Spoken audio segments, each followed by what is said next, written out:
Marami nga po palang nagtatanong dahil sa marami kaming alaga kung saan sila nagwiwiwi at pupu. Yung mga adult dogs po namin, sa labas po sila ng bahay kasi sanay po sila sa labas. Tapos po yung tatlong bulilit namin dahil hindi pa po sila nasanay ng kanilang Papa Fernan, kaya naman po dito sila sa loob ng bahay namin nagwiwiwi at pupu. Pero doon po sila sa pipad nagwiwiwi. Ayan po, makikita nyo po na si Cherry Girl, sa pipad po siya nagpupu.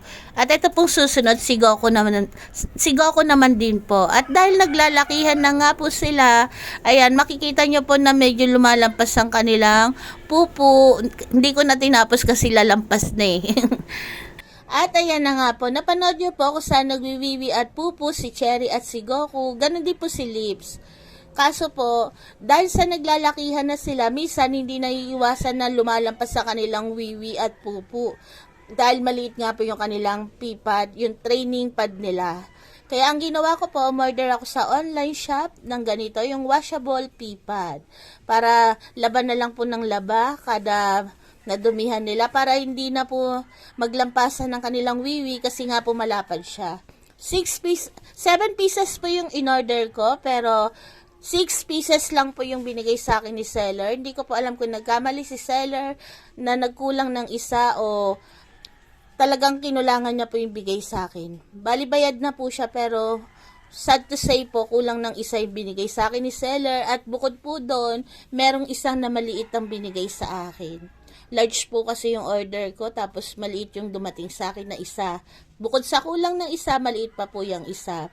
Pero ganun pa man po, salamat pa rin at maganda naman po yung quality niya. Ayan po ang bago nilang washable pipad ng aming tatlong bulilit. Ayan, latag na po natin yung isa. Tingnan natin kung sino magbebueno mano. Akala nila higaan nila. Ayan. Hindi nila alam na wiwian nila yan. Akala nila higaan eh, oh. Wiwian yan, di yan higaan. Pinagkumpulan na po nila. Ayan.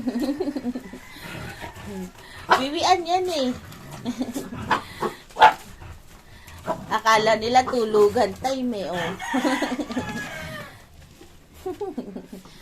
Ayan po, happy naman sila sa na-order ko.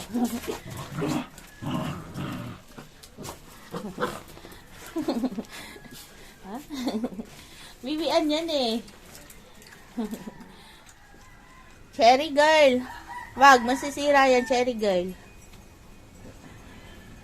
Ginawa nilang tambayan eh, oh.